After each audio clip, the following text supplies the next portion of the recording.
Bismillahirrahmanirrahim. Alhamdulillah wassalatu wassalamu ala Rasulillah wa ala alihi wa ashabihi wa mawalah. Asyhadu an la ilaha illallah wahdahu la syarikalah wa asyhadu anna Muhammadan abduhu wa rasuluh. Allahumma shalli wa sallim wa barik ala Muhammadin wa ala alihi wa ashabihi ajmain. Dalam kehidupan remaja, hal terpenting dalam hidupnya adalah adanya pengakuan dari lingkungannya. Oleh sebab itu, hari-hari yang mereka lalui adalah update segala sesuatu di luar dirinya. Ia tidak bisa melahirkan stylenya sendiri, melainkan ikut tren dari temannya, dari mulai pakaian, sepatu, gadget, sampai foto profilnya pun ikut-ikutan tren. Alhasil, segala sesuatu dalam hidupnya sangat dipengaruhi oleh dan ditentukan oleh lingkungan di mana ia berada. Namun, hal positif dari kehidupan remaja ialah adanya semangat untuk tampil lebih dari temannya. Baik pakaian, kecerdasan, pertemanan, bahkan sang idola yang lagi tren. Misalnya ada drakor sekarang itu kan, itu pengen beda aja, beda dari yang lain. Bahkan kalau diperhatikan di beberapa profil banyak yang diganti dengan foto-foto idolanya. Entah apa maksudnya. Saya juga gak paham, atau mungkin gagal paham ya. Sebab yang gak habis pikir tuh ada akhwat, fotonya ikhwan, orang Korea, tapi tinggal di Sukamurni. Aduh, apa ini maksudnya?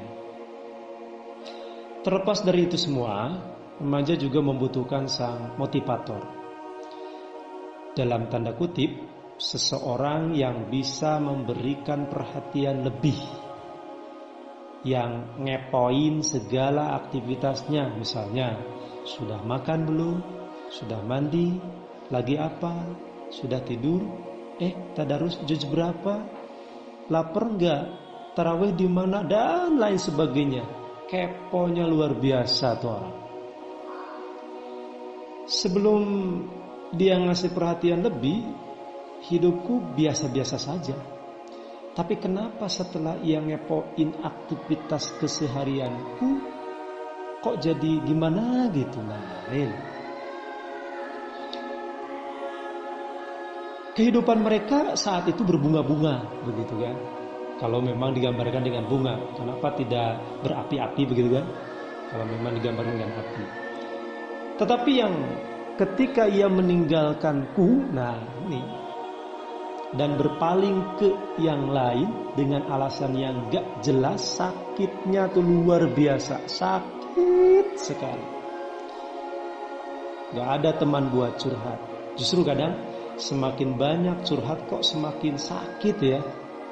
Jadi semakin ingin dilupakan, semakin ingat begitu. Terus apa solusinya? Apa jalan keluarnya? Maka saya menawarkan Al-Quran hadir menjawab semua permasalahan di hidup kalian. Kenapa jari kita mampu berjam-jam bergerak di atas screen gadget kita? Sebab kita paham apa yang dibicarakan dan kita ngerti apa yang ditulis. Tetapi ketika kita disuruh baca Al-Quran, jangankan 1 jam, 5 menit saja luar biasa malasnya. Dan bahkan membosankan. Kenapa? Karena kita gak ngerti apa yang dibicarakan dan gak paham apa yang ditulis di kitab itu. Oleh sebab itu, baca Al-Quran dan pahami artinya. Dengan begitu Al-Quran akan menjadi teman terbaik yang siap menerima curhatan apapun masalah kalian. Itu bisa. Semua permasalahan ada solusinya. Sebagai contoh, di dalam Al-Quran kan disebutkan bahwa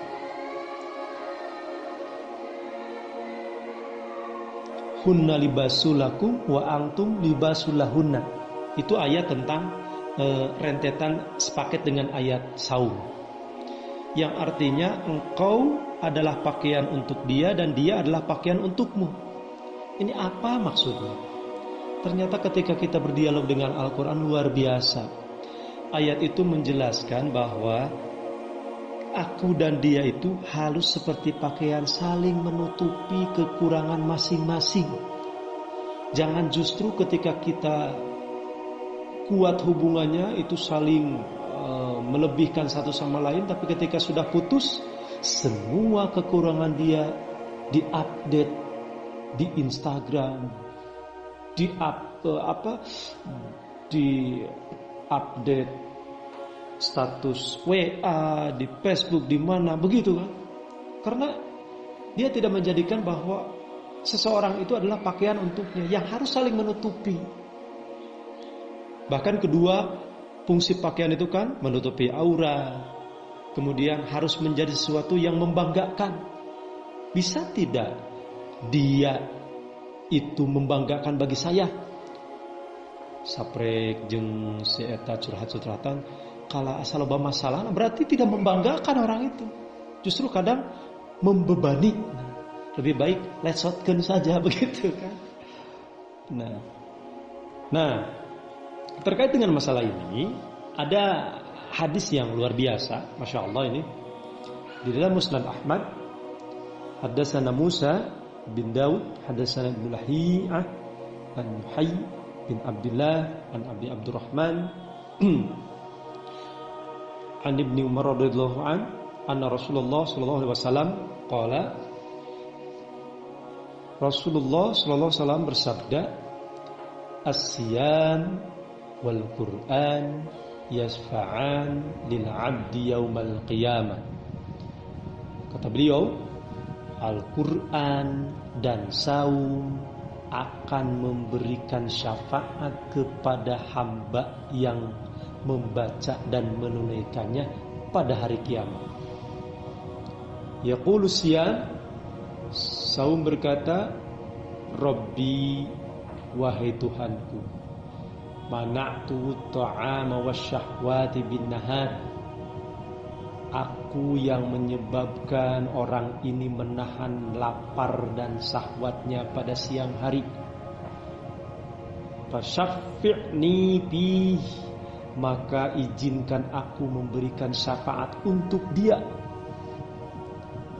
Wa yaqulul Qur'an, demikian juga Al-Qur'an berkata, mana'tuhun naum billail, ya Rabbi, aku yang menyebabkan orang ini menahan tidurnya pada malam hari sehingga ia kekurangan tidur. Fasyafi'ni bih, maka izinkan aku memberikan syafaat untuk dia karena pengorbanannya. Maka saum dan Al-Quran memberikan syafaat kepada hamba itu. Apa itu syafaat? Ini penting sekali. Syafaat itu artinya pertolongan, atau para ulama menyebutkan menggenapkan. Bahkan para ulama sangat bahagia ketika ingin membahas tentang bab syafaat. Syafaat ini intinya ada dua. Yang pertama adalah memberi syafaat pada seseorang yang seharusnya ke neraka, kemudian diberi syafaat sehingga masuk surga. Orang yang seharusnya lama tinggal di neraka karena syafaat, jadi sebentar tinggal di nerakanya. Yang kedua adalah syafaat untuk ahli surga. Ini syafaat untuk meningkatkan derajat. Yang asalnya di surga level 1, karena ada syafaat maka naik ke level 2. Berarti dengan syafaat bisa bertambah derajat seseorang di surga. Ada 2. Nah, bentuk syafaat itu ada banyak sekali bentuknya. Dan yang paling baik, ahsan, adalah bisa masuk surga bigoiri hisab, tanpa hisab. Jadi awalnya yang mendapat syafaat itu kan di dalam hadis disebutkan 70.000. 70.000 itu dari barisan pertama dari umat Nabi Muhammad.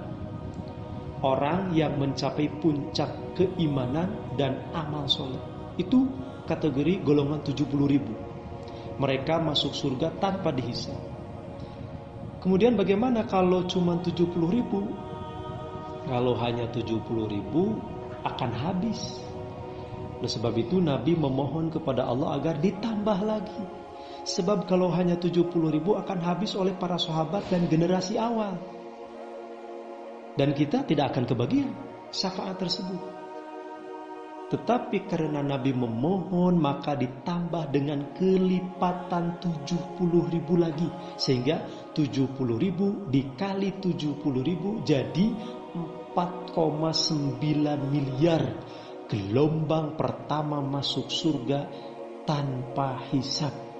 Luar biasa, subhanallah. Ini adalah syafaat terbaik. Bahkan nanti ada seseorang yang tidak ada yang mau memberi syafaat. Tetapi karena memiliki keimanan dalam hatinya seberat miskola dzarrah, kemudian Allah menawarkan siapa yang ingin memberi syafaat bagi dia yang sudah gosong di neraka, dan tidak ada seorang pun yang memberi syafaat. Gak ada yang berani. Karena tidak ada yang memberi syafaat, maka Allah memberikan syafaatnya langsung. Wahai penjaga neraka, akhriju man kana fi qalbihi mithqala dzarrah min iman. Wahai penjaga neraka, keluarkan orang-orang yang ada di dalam hatinya seberat debu dari keimanan. Nah, inilah ujung syafaat, di mana orang yang banyak berdosa, bahkan imannya sedikit, dosanya banyak, sampai tidak ada yang berani memberi syafaat. Ima lain tulunganeun geus, udahlah biarkan saja. Tetapi Allah yang mengeluarkannya. Siapa saja yang bisa memberi syafaat? Tentunya atas izin Allah.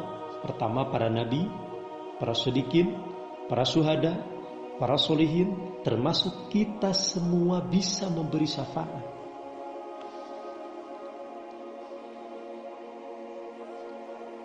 Kemudian di antara yang bisa memberi syafaat itu ialah amal kebaikan, amalun sholihun, amal soleh. Apa saja yang bisa memberi syafaat? Berdasarkan hadis tadi, ternyata pertama Al-Quran. Sehingga di dalam hadis disebutkan, Iqra'ul Quran fa innahu ya'ti yaumal qiyamah syafi'an li ashab. Baca Al-Quran, sebab Quran akan datang pada hari kiamat membela kepada yang membacanya. Ternyata secara khusus ada 2 surat yang akan ada di garda terdepan membela kita semua. Surat apa itu? Pertama Al-Baqarah, kedua Ali Imran. 2 surat ini. Sehingga ganti dari Pi Barokati Al-Fatihah menjadi Pi Barokati Al-Baqarah wa Ali Imran. Jadi harus betul-betul 2 surat ini dikuasai, bahkan dihafal. Apalagi Al-Baqarah. Sebab di Al-Baqarah itu inti semua hukum Islam ada di sana. Apalagi di juz 2 itu. Dari Musayakulu Sufaha sampai ke sana. Mungkin kalau zaman sekarang seperti pengacara sajalah. Jadi Al-Quran itu menjadi pengacara bagi kita semua sebagai penghafal. Bagaimana wujudnya? Wallahu a'lam. Tapi yang jelas Al-Quran berada di garda terdepan dalam membela kita semua. Al-Quran berkata, tadi disebutkan apakah Al-Quran itu berwujud manusia atau tidak ketika dia mengatakan akan membela dengan syafaatnya. Menurut para ulama, Al-Quran itu berwujud syahid. Syahid itu artinya seseorang yang badannya kurus, kurang tidur. Kemudian ditanya, kamu siapa? Aku sahabatmu Al-Quran. Aku pula yang menyebabkan kamu kurang tidur. Maka Al-Quran berkata, ya Robbi, ini adalah orang yang rajin sekali membaca Al-Quran sampai kurang tidur. Jadi kalau seseorang hafalannya banyak, ini berarti Al-Qur'annya terus dibaca, dimurojaah, diulang, sehingga berkurang jatah tidurnya. Kenapa? Sebab membaca Al-Qur'an itu baik dalam sholat maupun di luar sholat, terus dibaca. Lupa lagi, baca lagi, lupa lagi, baca, kan begitu. Luar biasa. Berbeda dengan yang hafalannya sedikit, paling bacaannya juga surat-surat pendek. Berbeda dengan yang hafalannya banyak. Sayang kalau tidak dimurojaah. Bahkan ada jadwal khusus. Mungkin subuh juz 1 sekian halaman, ditambah zuhur sekian halaman, ditambah asar, maghrib, isya, 5 waktu sholat, bisa selesai 1 juz. Luar biasa. Sampai sholat tarawihnya pun 11 rakaat itu selesai 1 juz. Ini luar biasa. Ada orang seperti itu. Tahajudnya misalnya kalau di luar bulan Ramadan terus dimurojaah sehingga jatah tidurnya berkurang disebabkan murojaah hafalannya.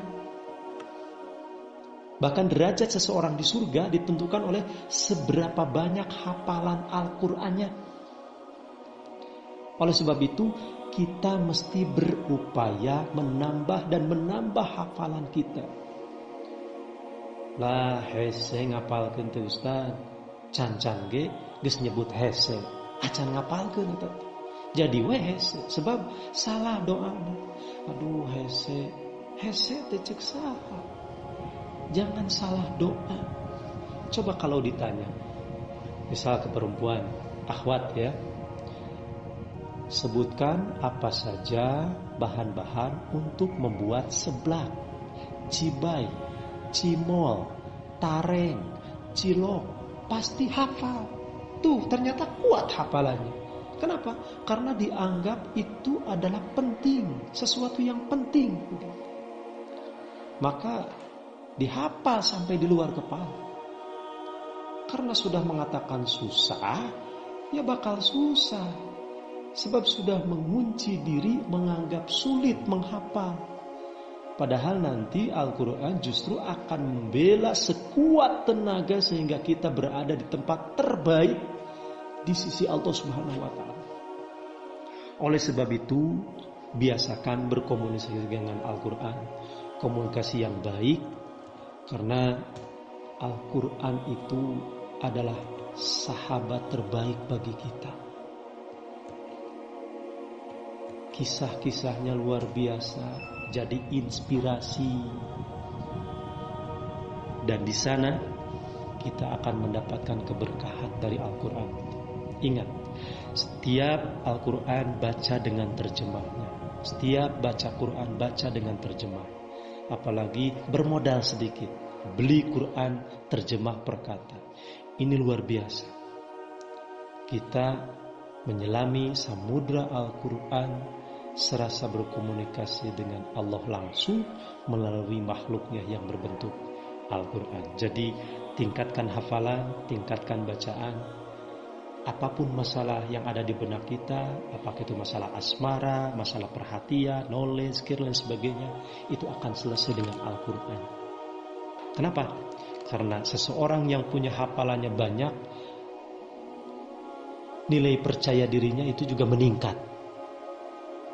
Dibaca ayat ini hafal, dibaca ayat ini hafal. Ketika imam lupa, dia yang membetulkan. Kenapa? Karena kita punya hafalan. Ayo surat apa? Saya bisa. Ayo surat apa? Saya bisa. Itu luar biasa. Oleh sebab itu tingkatan hafalan. Terima kasih. Mudah-mudahan materi singkat ini bisa menjadi inspirasi dan pendorong, pendobrak motivasi kalian untuk lebih meningkatkan lagi dekat dengan Al-Quran. Karena Al-Quran akan memberikan perhatian lebih ketika Al-Quran itu diperhatikan. Terima kasih. Walhamdulillah. Assalamualaikum warahmatullahi wabarakatuh.